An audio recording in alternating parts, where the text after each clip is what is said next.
Hello everyone. Hello, it's my name is Ram Siva, and I've been a professional poker player for about like 7 years now. I've done pretty well online and live. I came second in a WPT Montreal when I was around 24 years old.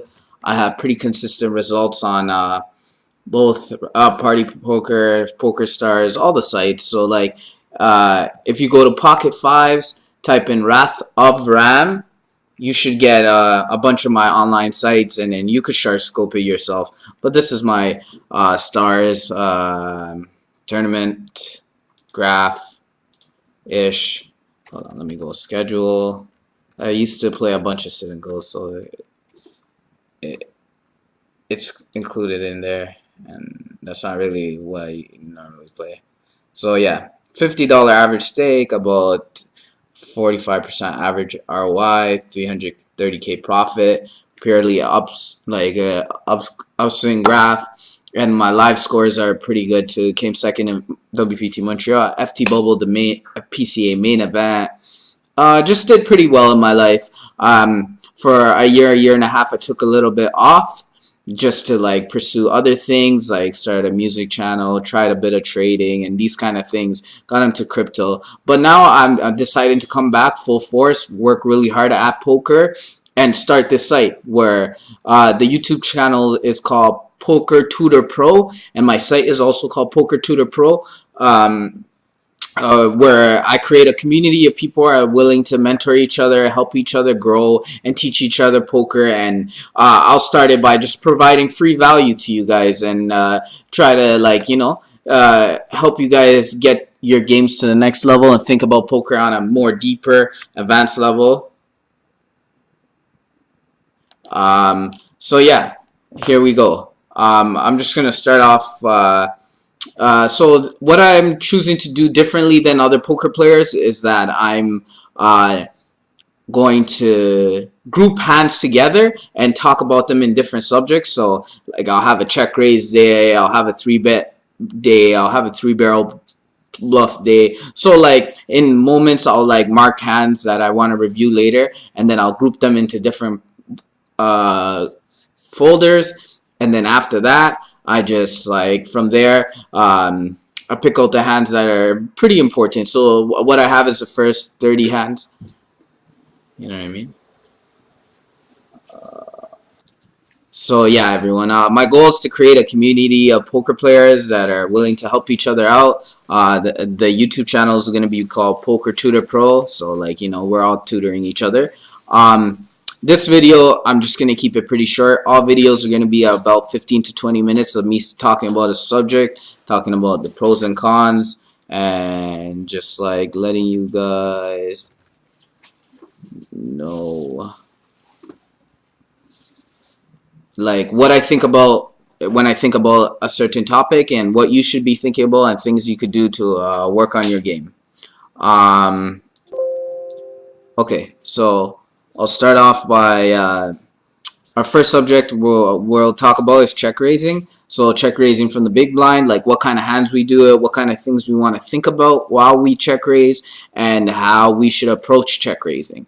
I also think it's a very strong, valuable tool that many people don't use, and just understanding what we can bluff with. Like it's such a strong play that like gets people to fold a lot, and I don't see it happen enough. Like most rec players and average players are only check raising value hands, and so like I just want to deep dive more into it, and then see what spots we can check raise bluff, what spots make sense to do it, and the type of thinking we need to think about while we are doing it. And also yeah, yeah, let's just get into it. So this is the first hand, Queen King suited. What I did is I arranged them in terms of amount of big blinds lost in the hand.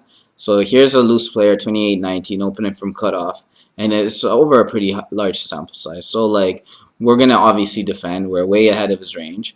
So here versus this type of player, cutoff range. I don't mind getting in King Queen. I just think on this type of stack depth, 68 bigs, I don't know if getting it in is that profitable. Maybe we could do under 35 bigs. Also, another caveat, anybody watching these videos, like if you're a beginner, I'll try to break it down for you guys in elementary, like more, say in a more like way where a beginner could understand. But this is going to be a little bit more advanced strategies.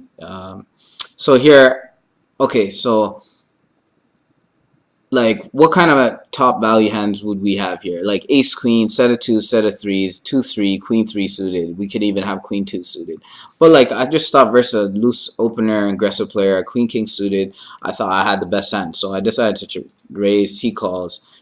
This turn card isn't the best for us. He does have some spades in his calling range. I don't think betting this turn uh, is very good for us because if he does have a flush, we're drawing dead, and I don't think our top pair is as good anymore. I still like the check raise on the flop because we do have top pair, the almost the best kicker. So like versus a loose player who's c-betting a bunch, I don't mind check raising getting in money. So that's fine. So this is a spot. This is a little bit more advanced. Like you can check raise top pairs for value versus late position openers who are loose. But it's something I don't see people do often enough, and I hope people can. You should incorporate it into your games because people do get it in poorly on flops when you do have top pairs in certain situations. So this is the one where I thought it was fine. In terms of check raising, like things to think about is I have written right here.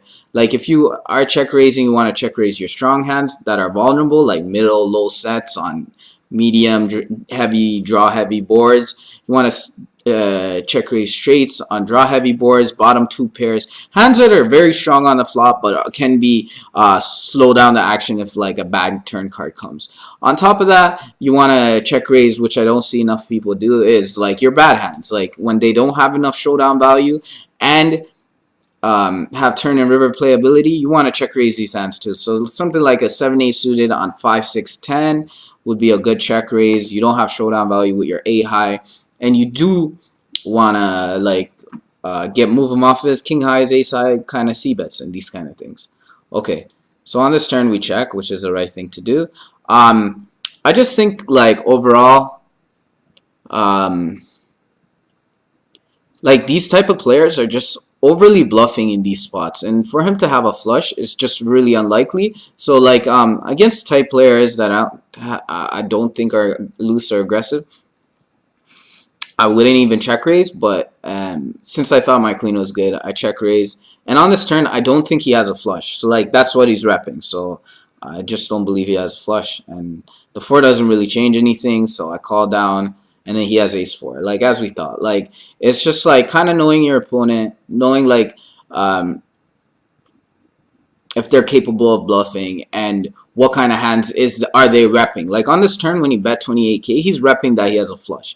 And for me, like in this position, yeah, there's some flushes do get there, but he also has like a lot of floats he calls the flop. There's also a lot of ace high floats he calls with the ace of spades that he's going to try to bluff later on. So I just call down.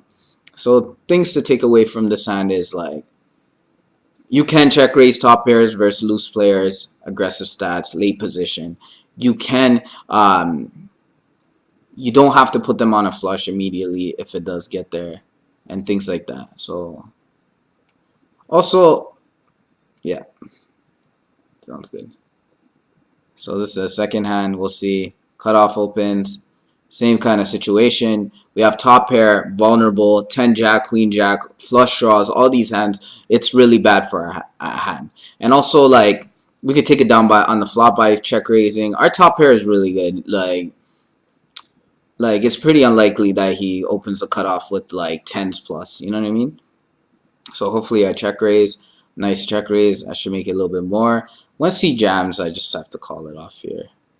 But like, yeah, he did have jacks. So like in these spots, like if you're one thing to take away from here is that like if you are unsure of a player and they have tightish stats, it's better to just like call down.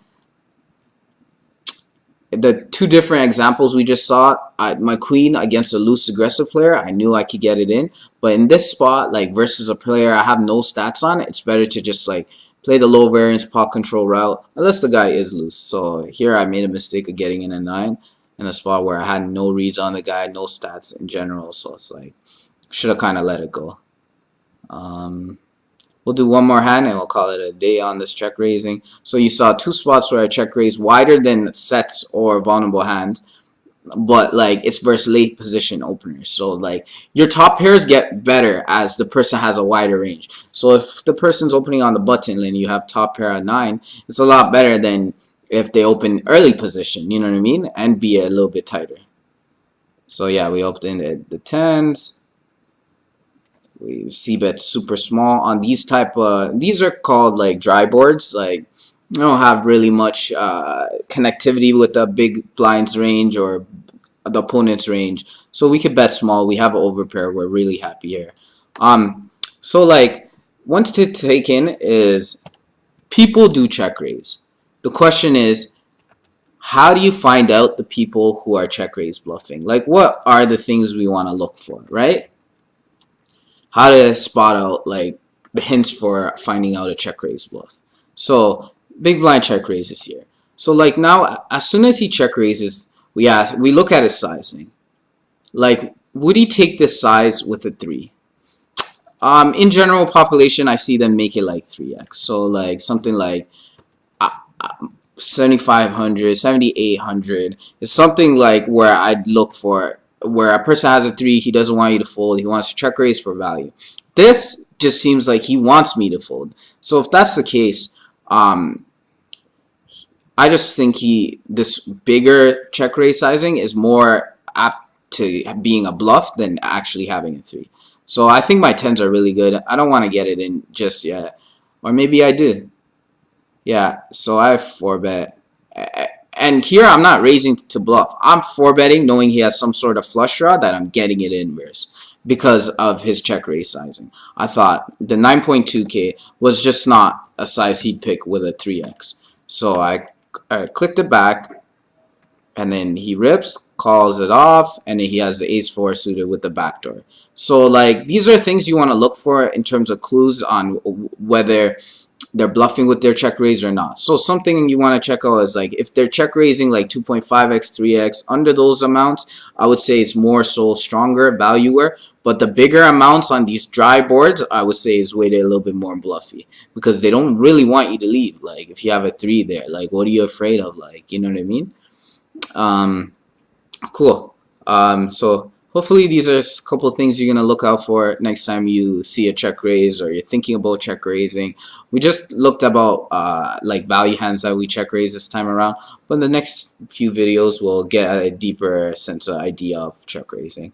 Thank you guys for watching, and this is check raising episode 1. I'll continue next week.